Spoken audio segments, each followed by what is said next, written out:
Buenos días, bienvenidos a su reunión de Casa sobre la Roca, capítulo de Bucaramanga para este domingo. Esta predicación lleva por título 7 hombres. Está basada en el Evangelio según San Juan, capítulo número 4, versículos del 1 al 42. Así que leemos Evangelio según San Juan, capítulo número 4, versículos del 1 al 42. Jesús se enteró de que los fariseos sabían que él estaba haciendo y bautizando más discípulos que Juan, aunque en realidad no era Jesús quien bautizaba, sino sus discípulos. Por eso se fue de Judea y volvió otra vez a Galilea. Como tenía que pasar por Samaria, llegó a un pueblo samaritano llamado Sicar, cerca del terreno de Jacob, le había dado a su hijo José. Allí estaba el pozo de Jacob. Jesús, fatigado del camino, se sentó junto al pozo. Era cerca del mediodía. Sus discípulos habían ido al pueblo a comprar comida. En eso llegó a sacar agua una mujer de Samaria y Jesús le dijo: dame un poco de agua. Pero como los judíos no usan nada en común con los samaritanos, la mujer le respondió: ¿cómo se te ocurre pedirme agua si tú eres judío y yo soy samaritana? Si supieras lo que Dios puede dar y conocieras al que te está pidiendo agua, contestó Jesús, tú le habrías pedido a él y él te habría dado agua que da vida. Señor, ni siquiera tienes con qué sacar agua y el pozo es muy hondo. ¿De dónde pues vas a sacar esa agua que da vida? ¿Acaso eres tú superior a nuestro padre Jacob, que nos dejó este pozo, del cual bebieron él y sus hijos y su ganado? Todo el que beba de esta agua volverá a tener sed, respondió Jesús. Pero el que beba del agua que yo le daré no volverá a tener sed jamás, sino que de dentro de él esa agua se convertirá en un manantial del que brotará vida eterna. Señor, dame de esa agua para que yo no vuelva a tener sed, ni siga viviendo aquí, ni siga viniendo aquí a sacarla. Ve a llamar a tu esposo y vuelve acá, le dijo Jesús. No tengo esposo, respondió la mujer. Bien has dicho que no tienes esposo. Es cierto que has tenido 5 y el que ahora tienes no es tu esposo. En esto has dicho la verdad. Señor, me doy cuenta que tú eres profeta. Nuestros antepasados adoraron en este monte, pero ustedes los judíos dicen que el lugar donde debemos adorar está en Jerusalén. Créeme, mujer, que se acerca la hora en que ni en este monte ni en Jerusalén adorarán ustedes al Padre. Ahora ustedes adoran lo que no conocen. Nosotros adoramos lo que conocemos, porque la salvación proviene de los judíos. Pero se acerca la hora, y ha llegado ya, en que los verdaderos adoradores rendirán culto al Padre en espíritu y en verdad, porque así quiere el Padre que sean los que le adoren. Dios es espíritu y quienes lo adoran deben hacerlo en espíritu y en verdad. Sé que viene el Mesías, al que llaman el Cristo, respondió la mujer. Cuando Él venga nos explicará todas las cosas. Versículo 26, ese soy yo, el que habla contigo, le dijo Jesús.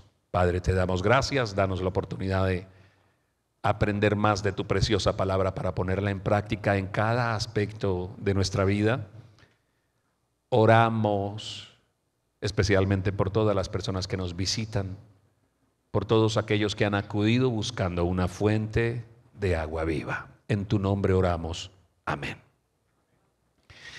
Muy bien, es el encuentro de la mujer samaritana con el Señor Jesús.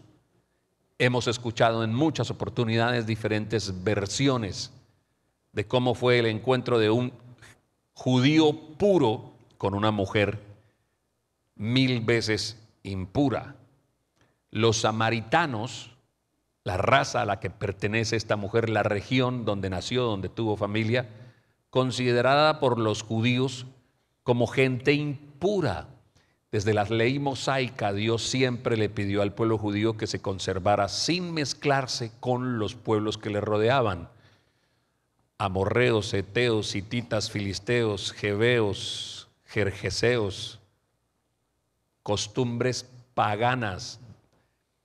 Dice Rebeca Si Jacob hace lo mismo que hizo Esaú, que terminó casándose con las mujeres de los paganos, mejor me quiero morir, porque las mujeres que escogió Esaú, con las que se casó, traían sus dioses paganos y traían malas costumbres al interior de la familia. Entonces Rebeca dice, me quiero morir donde Jacob haga lo mismo que hizo Esaú. Si está bien determinado dentro del pueblo hebreo, dentro de luego el pueblo judío, que no nos vamos a mezclar con pueblos paganos.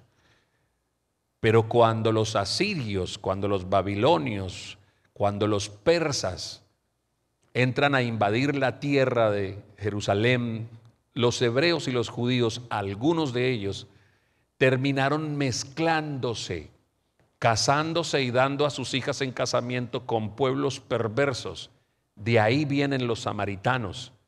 Los judíos se conservan como puros, se casan entre ellos, no adoptan otros dioses. Tienen, como lo decíamos en el miércoles pasado, un código de ética moral y definitiva. Déjeme, hago un paréntesis aquí para recordar lo que dije en la predicación del miércoles. El pueblo hebreo era el único pueblo que en tiempos bíblicos, posbíblicos, en el exilio, pos el exilio, van por la tierra manteniendo un código de ética moral definitiva. Los cristianos evangélicos o cristianos seguidores de cualquier denominación, seguidores de Cristo, viven la vida con un código ético moral definitivo, porque el código ético moral de la sociedad es relativo. Todo se relativiza. Bueno, eso era lo que pensaban en esos tiempos, ahora ya no pensamos así. Bueno, eso era lo que pensaban los abuelos. Bueno, eso es lo que usted piensa porque usted viene de otro país o de otra región. Nosotros aquí no somos así. Cuando tienes discusiones con tu esposo, con tu esposa o con cualquier familiar, la moral relativa va a terminar permitiendo que la gente diga, bueno, eso es malo para usted, eso no es malo para mí. Respeto tu punto de vista, pero no lo comparto. O sea, eso para usted es pecado, para mí no es pecado. Ya, y con eso resolvemos todo. Déjeme que yo tengo mi propia moralidad. Si vamos a educar una familia con ese mismo código de moralidad relativa, entonces una hija le va a poder decir a su mamá, eso era en sus tiempos, mamá, pero ahora en estos tiempos se acostumbra así, moral relativa. No, los cristianos debemos entender que tenemos un código de ética definitivo. ¿Qué es definitivo? A veces discuto con Yasmín y ella tiene su punto de vista y yo tengo el mío. Ella objeta y se mantiene en su punto de vista y yo me mantengo en mi punto de vista. ¿Cuál es el árbitro definitivo que tiene que al final tiene la razón? La palabra de Dios. No se trata de cómo te parezca a ti, Yasmín, ni cómo me parezca a mí, ni cómo lo estoy viendo desde mi punto de vista. Se trata de que si vamos a la palabra de Dios, nos dice definitivamente lo que hay que hacer. ¿Por qué hay que leer Biblia? Porque la Biblia me dice cómo educar hijos y cómo no educar hijos. Porque la Biblia no se va a ir en zonas grises, porque la Biblia no se va a ir en aguas tibias. Dice el Señor, pongo de ti el camino del bien y del mal. Escoge el del bien para que vivas, porque si escoges el del mal, de cierto morirás. Y no dice, ay, bueno, para el año 2023 esto que yo dije en tiempos de Moisés era pecado, pero ahora no es ni tan pecado. No desearás la mujer de tu prójimo. ¿Cuándo? Siempre, lo dijo desde el comienzo. No robarás. ¿Cuándo? ¿Antes? No, ahora, en el ya. Honra a tu padre y a tu madre para que te vaya bien. No importa si sea bueno, o sea, no me relativice cómo se comporta su papá para honrarlo. Hónrelo, pero es que no se merece. La honra no lo das por merecimientos. No me relativices las normas definitivas que yo como Dios doy. Nosotros siempre vamos sabemos qué hacer porque Dios no dice gris, dice o blanco o negro, o bien o mal. Entonces, vive en un tiempo, en una cultura, en una forma, a ver, les describo muy bien, esa mujer que llega a sentarse al pozo, no llega a sentarse, el que está sentado es Jesús, perdón. Jesús está sentado, descansando, hace mucho calor y aparece una mujer a mediodía con un cántaro para botarlo al pozo de Jacob y sacar agua. Es un pozo suficientemente profundo donde no nace el agua, no es un manantial donde nace el agua, es un pozo donde llegan las aguas que nacen de otros lugares, producto de la lluvia, producto de el rocío de las mañanas, y se deposita ahí. O sea, no es una fuente de agua, es un pozo. Ella saca ahí agua desde tiempos inmemoriales, tiempos de Jacob. Se acostumbraba, y fíjese bien en este punto, se acostumbraba a que las mujeres fueran a sacar el agua. Eran las mujeres porque los hombres estaban en las labores propias del campo, estaban en medio del ganado, estaban por fuera trayendo provisiones fuera del espacio de la comunidad. Muchos de ellos estaban en la guerra, entonces se acostumbraba que las mujeres eran las que tenían que tomar un cántaro de agua e ir por el agua. Pero ¿cuándo iban? Iban en la mañana. Iban 2 veces al día. En la mañana, cuando el sol todavía no tenía toda su fuerza, no estaba tan radiante, tomaban esa agua para las labores propias de las necesidades propias de una casa. Y luego, la segunda vez que regresaban era cuando el sol estaba empezando a declinar, había perdido su capacidad, ¿no?, de acalorar a las personas, y ya cayendo el sol volvían otra vez al pozo y sacaban agua. No lo hacían a mediodía. La palabra de Dios nos muestra que fue a mediodía, pero ¿por qué hace ese énfasis en ese horario? Porque es el momento donde nadie saca agua de un pozo, porque era un sitio muy caliente, es un desierto. Cuando usted va a algún pueblo, ciudad, municipio de Colombia, y si es caliente, usted ve que la ciudad está vacía a mediodía, ¿sí o no? Usted va a un pueblo caliente y está a mediodía, todo el mundo está metido en sus casas, porque hace un calor horrible. Nadie sale con un cántaro de agua a traer agua a mediodía. ¿Por qué esta mujer toma un cántaro y se va a mediodía? Número 1, las mujeres no van solas a los pozos. Número 2, las mujeres van por la mañana y van por la tarde. Lo que tú encuentras es una mujer que está estigmatizada por la manera como ella vive. No tiene amigas, no tiene confidentes, no tiene siervas, porque las señoras a veces acudían y llevaban siervas, muchachas que trabajaban en la casa, y se las llevaba para que ayudaran a traer agua. Pero aquí tenemos, lo primero que la palabra de Dios nos muestra es una mujer sola, con una inmensa soledad, intentando no ser vista para no ser señalada, yendo por el agua en el momento en que no debe hacerlo. En ese tiempo las mujeres samaritanas además eran de baja ralea. Un judío no tocaba a un samaritano, no lo refería. Cuando un judío necesitaba pasar por la región de Samaria, la bordeaba, ni siquiera cruzaban la ciudad, la bordeaban porque no querían tener ninguna clase de contacto con los samaritanos. Era la gente fo, o sea, tocarlos era impuro porque se mezclaron con los demás pueblos de la tierra y tienen costumbres, ídolos y maneras de vivir, por lo cual hasta levantaron su propio monte donde ellos van a alabar. Allá, lejitos, me hace el favor que busquen de Dios lejitos. Esta mujer pertenece a una sociedad en donde había un pensamiento acerca de lo que son las mujeres. Las mujeres, a ver, no sé si de pronto usted haya escuchado cosas como las mujeres solo sirven para cocinar, para criar hijos, para parir y para lavar. ¿A qué se le parece eso?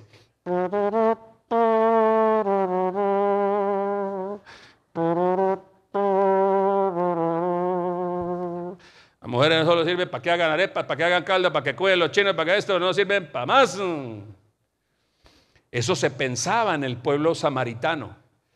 Se permitía la violencia física con las mujeres. O sea, si una mujer no hacía convenientemente los quehaceres de la casa, su papá le podía pegar, porque en la sociedad, no voy a decir solamente en la sociedad samaritana, de los samaritanos, sino en las sociedades en general de la tierra, la mujer no tenía valor, no le daban valor a las mujeres.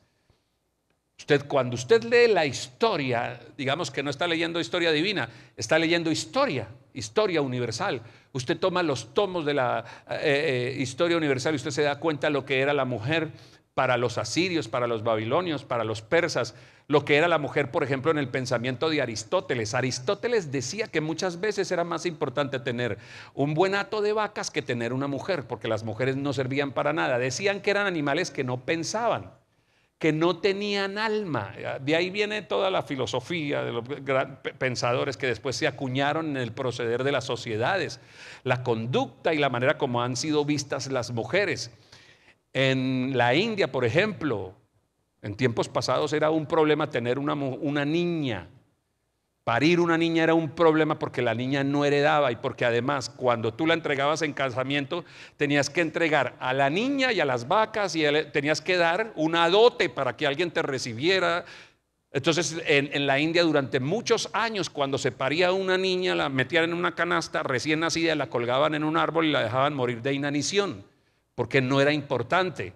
En Japón, el modelo de las geishas, cuando usted estudia todo, cómo fueron prostituidas, cómo fueron maltratadas desde que eran niñas. En Corea del Sur se determinó durante mucho tiempo que era un problema tener niñas, que había que tener niños. Las estadísticas cuentan que los países desarrollados en promedio, cuando usted estudia lo que es el aborto, en una relación 3-7, por cada 10 abortos que se practican, 7 son de niñas.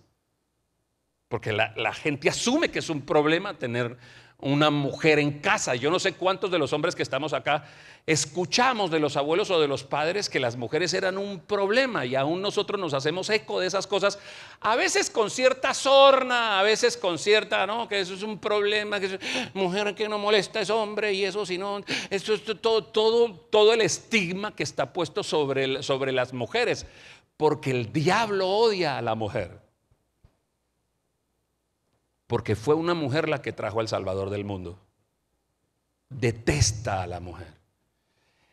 Y entre tanto, las familias, los hombres y la sociedad denigre a la mujer, la misma sociedad estará condenada a la pobreza y a la miseria. Como sociedad pagamos los resultados de lo que nosotros hemos sembrado en nuestras abuelas, en nuestras madres, en nuestras hermanas, en nuestras hijas, por la manera como pensamos de ellas, por la manera como vivimos con ellas. La mano que mece la cuna es la mano que mueve el mundo. A veces uno se lo tiene que decir a los hombres. La mano que mece la cuna es la mano que mueve al mundo. Porque es cierto, señores, somos los sacerdotes de nuestro hogar. Porque es cierto, decimos la última palabra.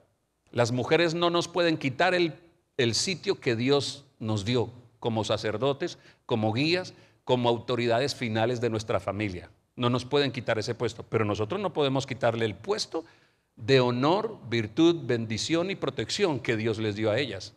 Yo no puedo desconocer, para ganar mis propios derechos, yo no puedo desconocer los derechos de Yasmid. Yasmid no me puede quitar del lugar que Dios me dio. ¿Por qué usted gobierna la casa? Porque Dios dijo. No me lo dio Yasmid, no me lo da la sociedad. Dios dice en su palabra que yo tengo que hacerlo. Porque yo tengo que amar, proteger, bendecir y hacer de Yasmid la mujer más feliz sobre el planeta Tierra, porque la Biblia me lo ordena. Me lo dice que yo tengo que hacerlo así.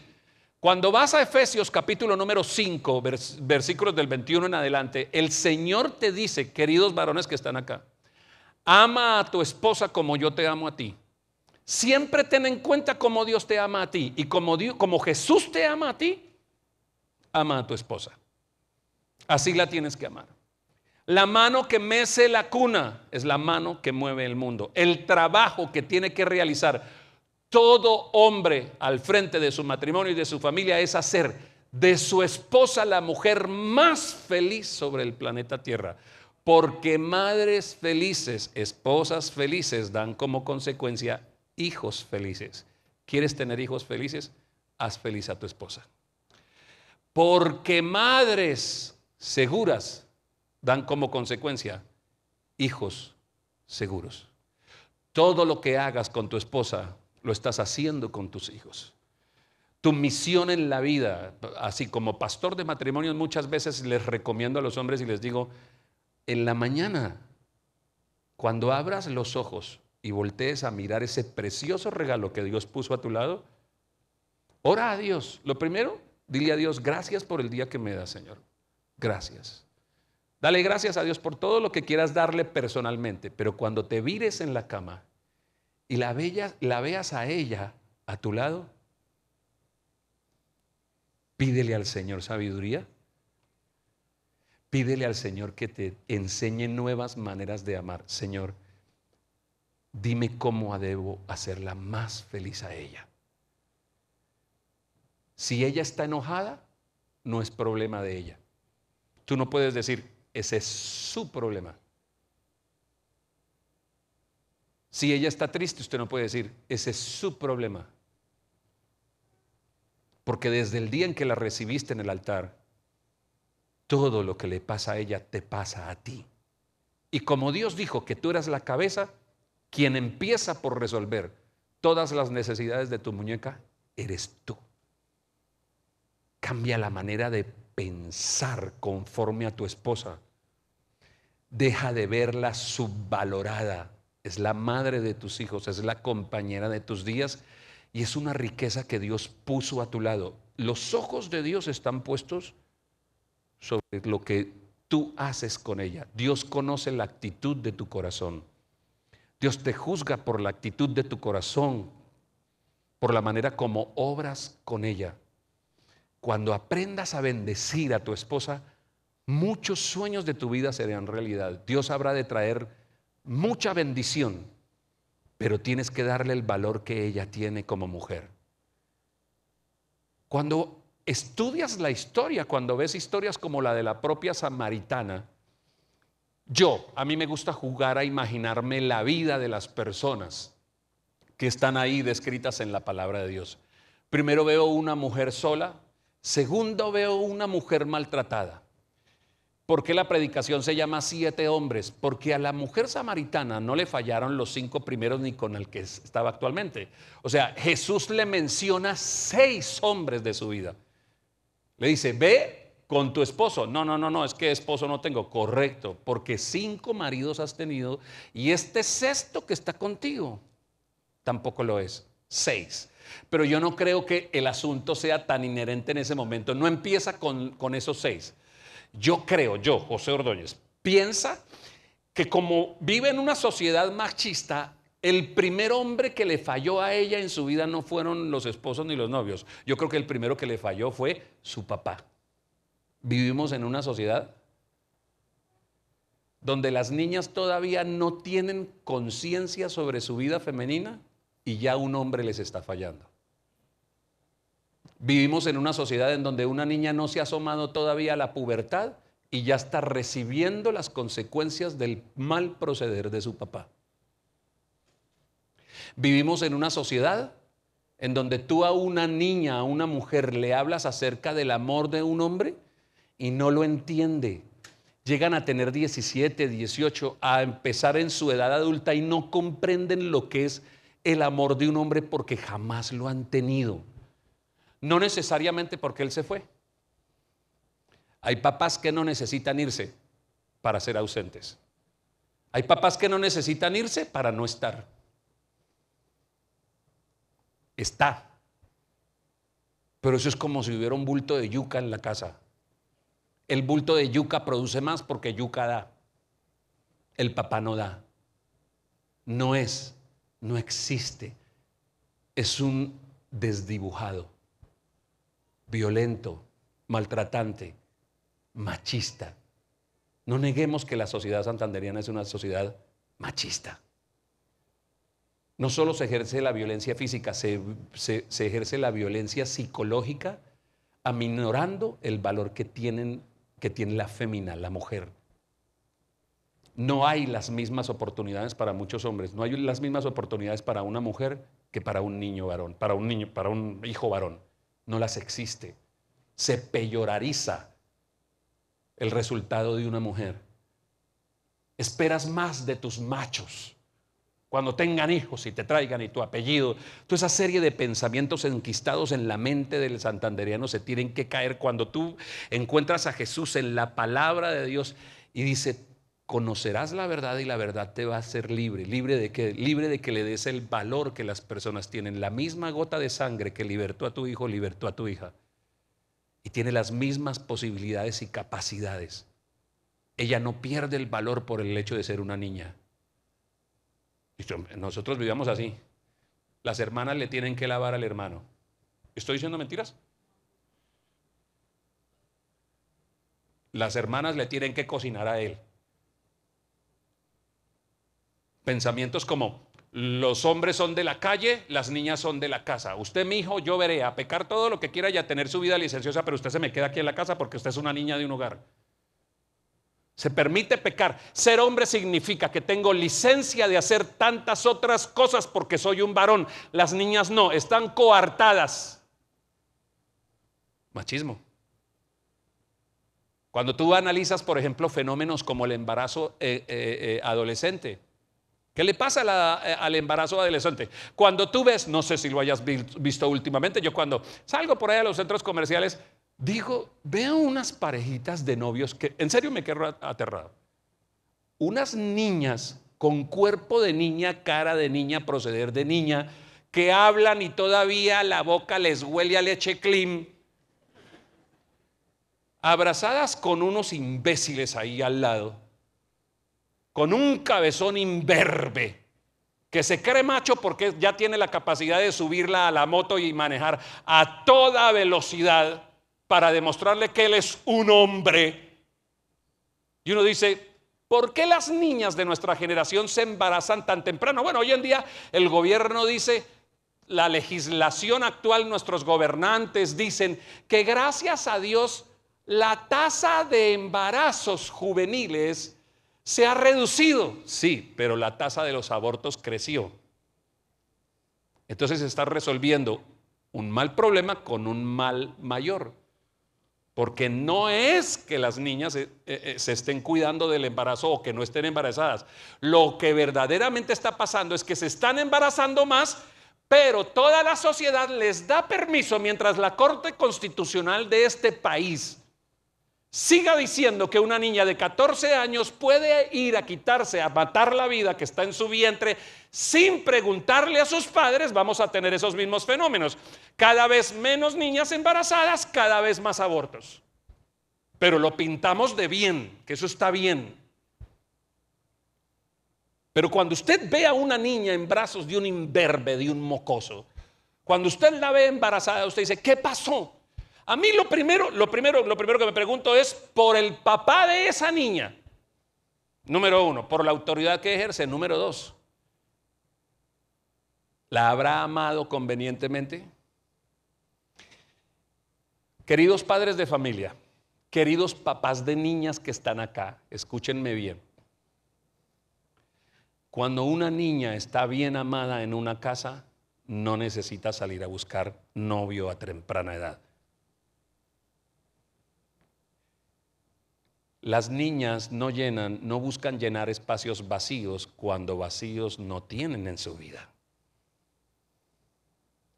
Una niña amada convenientemente por un papá, educada, gobernada, no sale a buscar cualquier mocoso, porque cuando una niña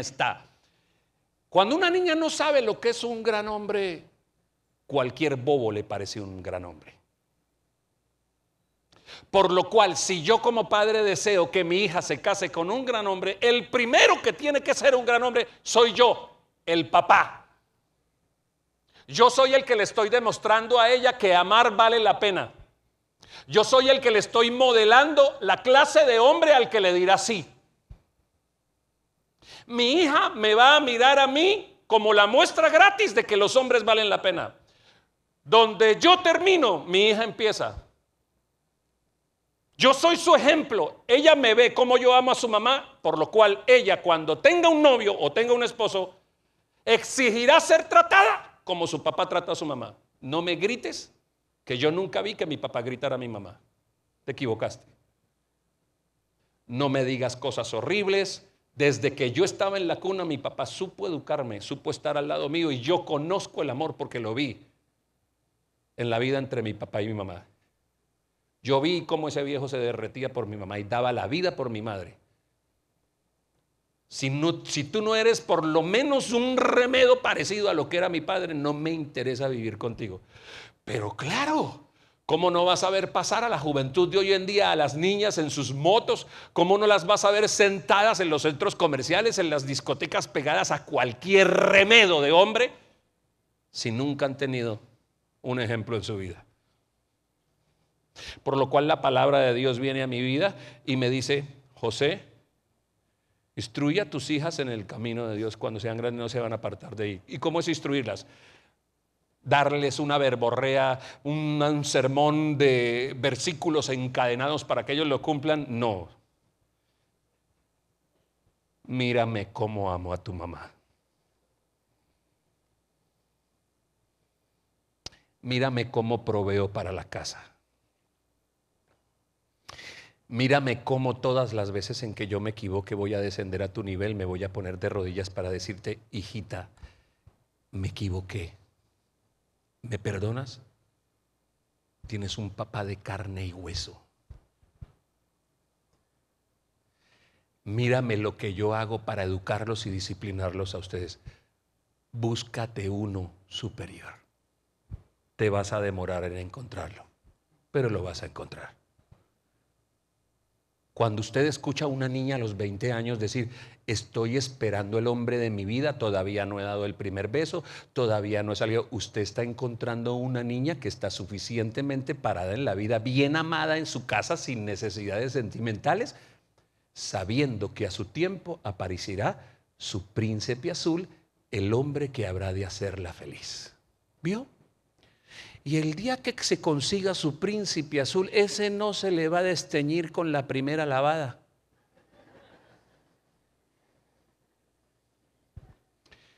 Les voy a leer estudios que hacen estudios científicos de psicología moderna.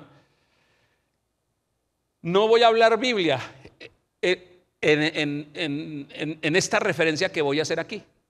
Voy a hacer una referencia de la moralidad relativa que hoy en día maneja la sociedad. Que de todas maneras uno dice: tienen razón, pero descubrieron el agua tibia. Mi Biblia desde hace años está diciendo que esto se tiene que hacer. Organizaciones científicas y académicas como la Asociación Americana de Psicología, APA, la Asociación Nacional de Educación Infantil Temprana, el Instituto Nacional de Salud Infantil y Desarrollo Humano, el Centro Nacional de Investigación sobre la Educación Temprana y el Desarrollo Infantil, dicen que una niña educada con un papá convenientemente crece en su autoestima. Dice: una figura paterna presente y comprometida puede aumentar la autoestima de las hijas. Las niñas que tienen una buena relación con su papá suelen tener más confianza en sí mismas y sentirse más valoradas. En relaciones saludables, dice: las hijas que tienen una relación cercana y amorosa con sus papás pueden tener más probabilidades de establecer relaciones saludables y satisfactorias en el futuro. Además, las hijas que ven a sus padres tratar a sus madres con respeto y con amor pueden aprender a buscar parejas que las traten de la misma manera. Lo que estábamos hablando. Rendimiento académico. ¿A algún padre aquí le gustaría tener una hija que se mueva con procacidad en su universidad, que termine siendo summa cum laude, sacando buenas calificaciones, siendo inteligente, sabia, que tenga conocimiento? Dicen estas instituciones: un padre presente y comprometido puede ayudar a las hijas a tener éxito en la escuela. Las hijas que tienen una relación positiva con su padre suelen tener un mejor rendimiento académico. Esto después de estudiar y estudiar y estudiar y estudiar. Y también pueden estar motivadas para perseguir sus objetivos.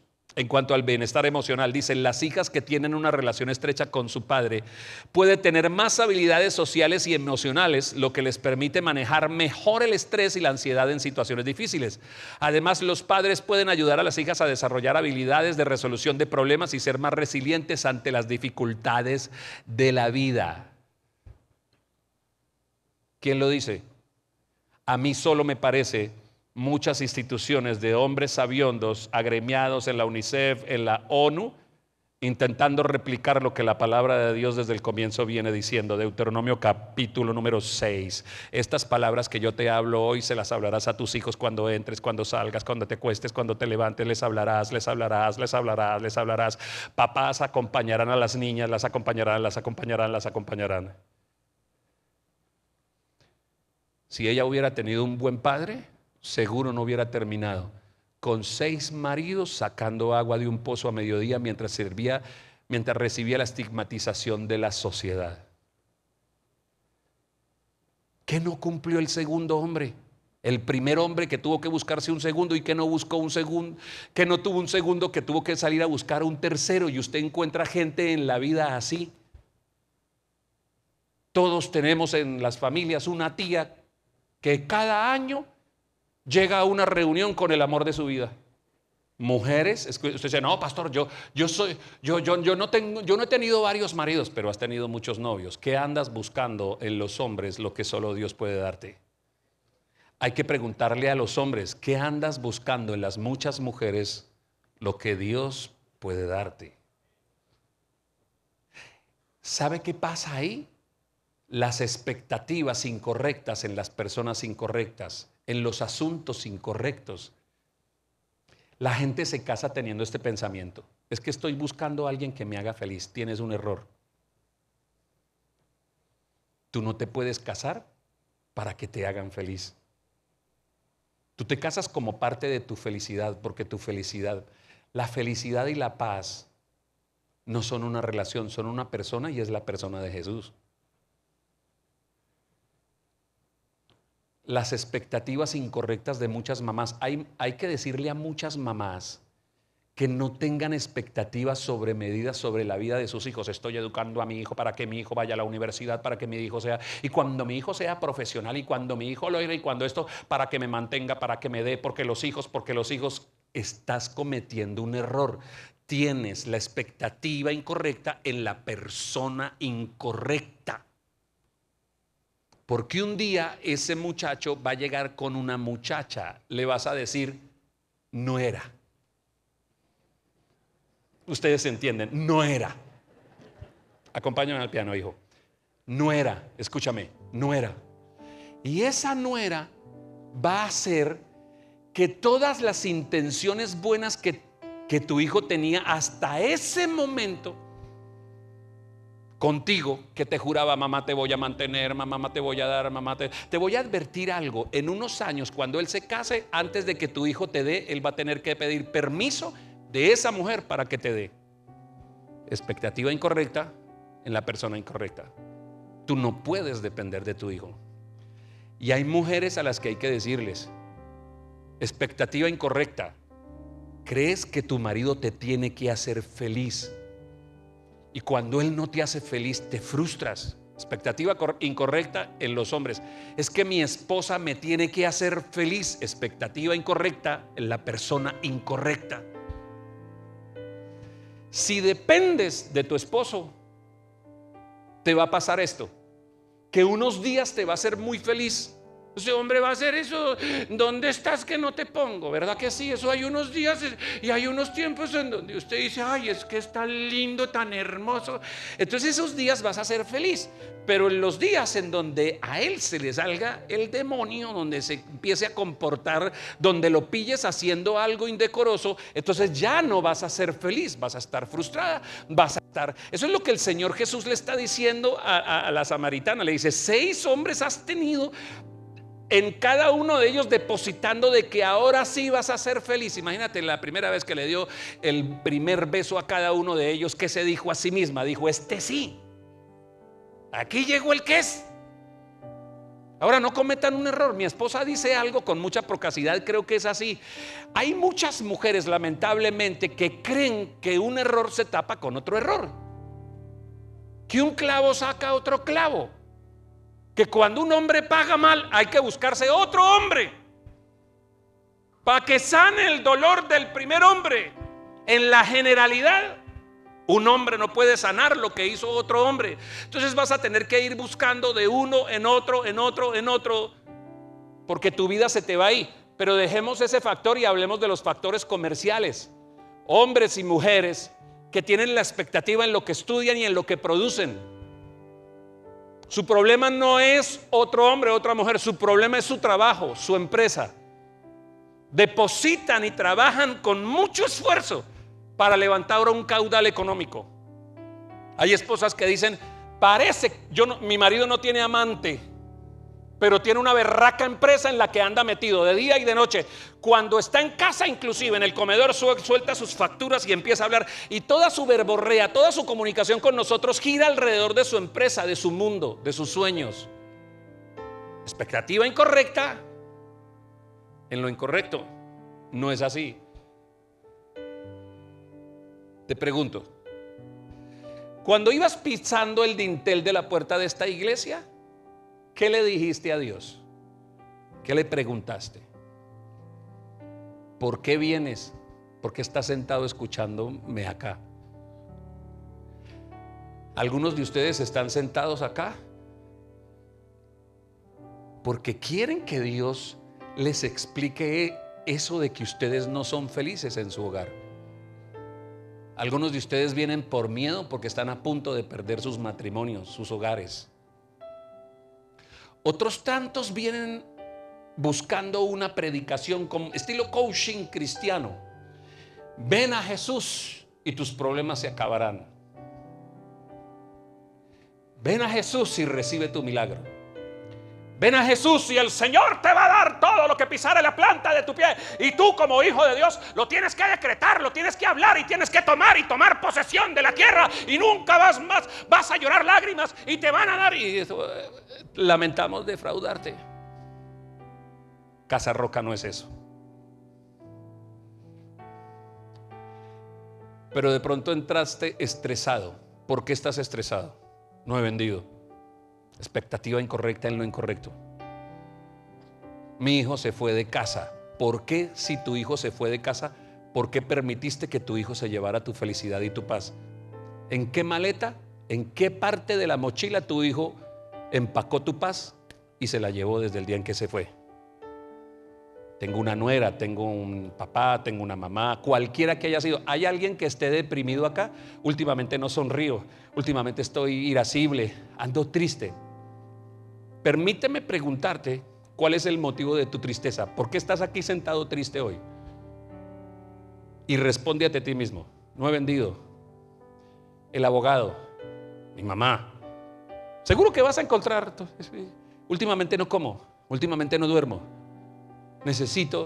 Vine a que alguien me dé una palabra para saber cómo resuelvo la quiebra económica, cómo resuelvo el divorcio, cómo me llevo bien con mi esposo. Bueno, la primera respuesta que encuentras hoy aquí es que estás esperando de la persona equivocada que te dé paz y te dé felicidad. ¿Tú sabes lo que está haciendo Jesús con la samaritana? Le está evitando que vengan otros hombres a su vida. Eso está haciendo. Es que si le hablo a ella, si la samaritana no tiene un encuentro con Jesús, no hubiera tenido 6 esposos, hubiera tenido 10. Había llegado a la docena, había armado el equipo de fútbol, 11 y los suplentes. Es que si Dios no te sale al camino, después de este segundo marido que tienes, vas a buscar otro. Es que si Jesús no te sale hoy al camino, acá en tu pozo de Jacob,